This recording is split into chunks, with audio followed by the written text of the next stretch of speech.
communicating with the environment in which we live. Oh, here comes my dog, because she heard me being what do they call it? Photobombed by my dogs. They haven't heard me talk in a while out here. And that said, it's pretty late in the day for me to be out here. And why is that? Because, guys, I got to sleep in.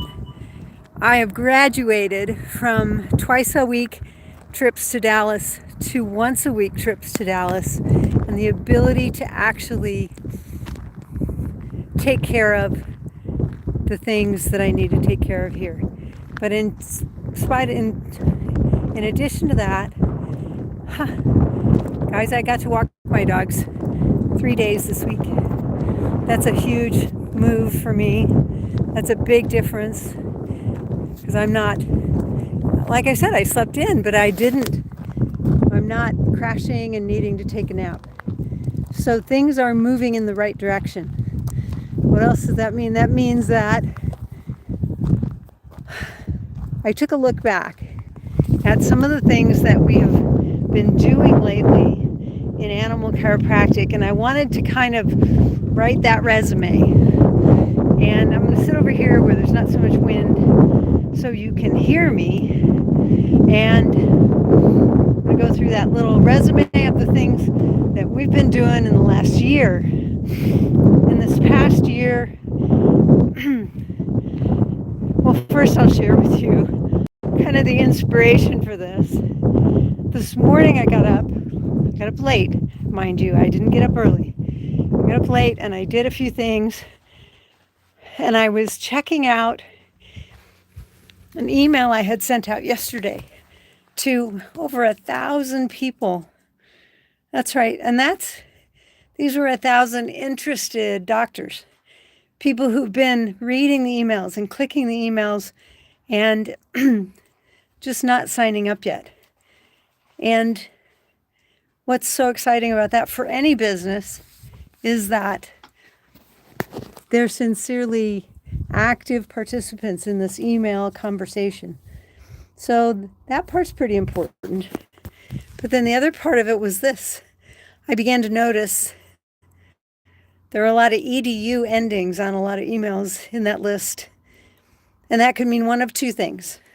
It can mean we've got some doctors who are in universities, primarily veterinary schools, who have some interest in animal chiropractic. I mean, and some of them weren't chiropractic schools either. Some of them were weren't veterinary schools.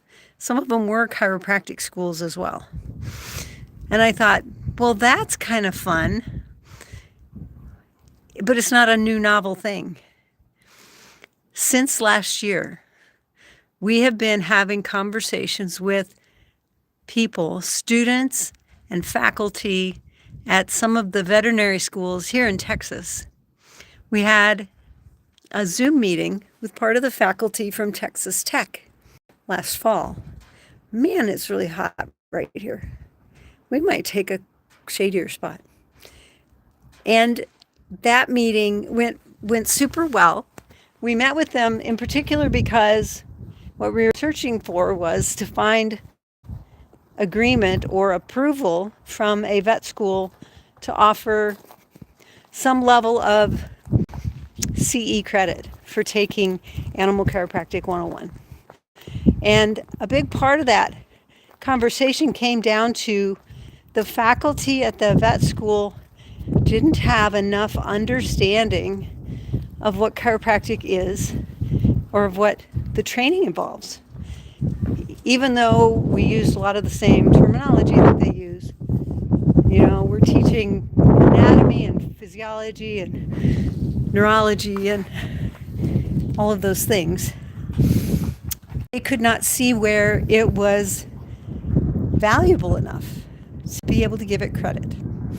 So in a week or so, we'll reach out to them again and we'll see if that has moved any further into understanding. We'll probably make an offer to them that is something they can't refuse, like train a faculty member or something like that. That said, as I was saying, this email list contained an awful lot of emails from people who have been or are faculty of veterinary schools. Oh, sorry guys. I didn't have a nap, but I also need to eat again. But that said, I even recognized some of the names. And so I thought, well, this is interesting. I'll look and see what they're doing. So I looked them up online. Well, at least one is dead. One of the others is not. But he's also been interested in equine rehabilitation. And he's had a vested interest in not one, but two clinics that offer equine rehabilitation here in Texas, which is odd because he is a professor in Colorado. And so, and he also was nominated as the president of the AEP at one point. So, that might be a conversation worth having, just to find out why he's on my list. What brought his interest into animal chiropractic. So I can see how long has he been on the list, where did he come from. We may have procured his name from having been a booth at an AAP meeting one time. That may have been where his name came from. We'll find out. So that may be the only conversation that I want to have with an actual person on my list. What do you guys think? Drop it in the chat. Do you think it's a bot answering his emails? Because these are emails from people who have been reading my emails for a couple of weeks. These are people who have been clicking. They're not just reading, they're not just opening, but they're actually clicking my emails. So there's some interest level. And that could be a bot opening their emails for them because some of the schools use those. Oh, sorry. Something I just learned this morning. Something my VA was like, oh yeah, I knew that. I'm like, okay. So we're going to look into cleaning up our email list to make sure that we have people on our email list who are truly clients. They're truly doctors who have an interest in animal chiropractic, learning what it's about, learning how it can help their students or their doctors to overcome burnout and overwhelm and underpayment and life management. And that's where a lot of our goals are.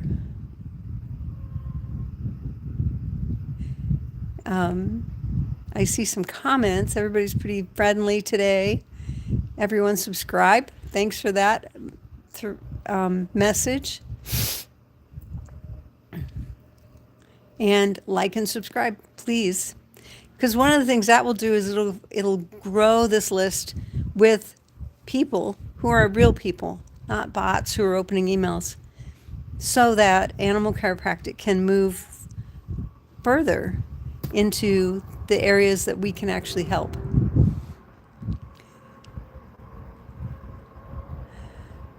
So if you happen to be one of my followers, we're so glad you're here. If you happen to be a follower who knows a veterinarian who is burned out and overwhelmed and underpaid, working too many hours, let them know there is a solution. If you happen to be a follower who is a friend of a chiropractor who also may be overwhelmed, underpaid, working two jobs. We have one student who's like that. And he's at that point where he's not sure he wants to finish the class. And all we can do is offer him support. We definitely want to help him with the ability to complete the class so that he can overcome that level in his life. We know that everyone goes through some level of that, especially once they become, when you're a doctor, you're a professional, you have to live up to a certain expectation, maybe your own, maybe that of those people around you. But we definitely want to help you to be able to live up to that expectation with things you can control. And that's what today is all about. What in your life can you actually control? And what can you not control? For instance, my email list. I can't make people both click the button and buy in, but I can offer them solutions to things while they're reading my emails. So with that in mind, I hope you're all out there. If you're on my email list and you're getting emails from us, feel free to click the buttons. Clicking the button doesn't commit you to anything. However, I want to add that some of our free courses like Intro to Animal Chiropractic are now available on demand. So you do not have to wait for the day of the webinar. You can take it any day you want. And we've got a number of other courses out there that are short email courses that some of you might be interested in. I have to think.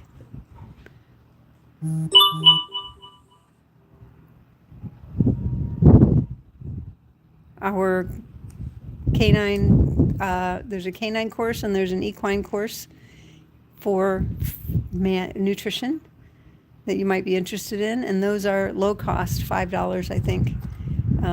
Quick email access. You're going to get it once a day, every day, an activity to do, a process to follow, and a way to manage things that you are in control of. If you're a veterinarian or a chiropractor who has yet to add animal chiropractic, oh, did I finish my resume? Sorry, brain healing on this side. We had spoken with universities. What else have we done? We've also connected with many of the cattlemen's associations briefly. It's hard to connect with them in a big way, but one or two people who are curious about how can chiropractic possibly help cattle, in particular because they've only seen it done in horses and they don't quite understand what it did to the horse in the first place. And we would like to help them get over that learning hurdle. What did it do to the horse? What did it do for the horse? One of the things one of my favorite sayings about chiropractic is this: chiropractic is not what I did to your animal. Chiropractic is what happens to your animal between adjustments. It's when that animal heals. It's when it begins to clean up its nervous system, become more organized, become more stable, and be better able to manage itself. That's what chiropractic is really all about. If you're a veterinarian or a chiropractor who has yet to add animal chiropractic and you haven't done it because you're not sure how does it work, I want you to know that's one of the things that we help you with the most. We help you understand how it works, not just in the animal, but how it works in your practice and in your life. We help you to develop some boundaries and some skills to set up a practice that functions in such a way that it rewards you as the doctor appropriately, not just some. And probably one of the other most important things is if you haven't added it yet, but you are still burned out and overwhelmed and wishing that you could help your community in a bigger way, this, my friends, is your answer. AnimalChiropracticEducation.com.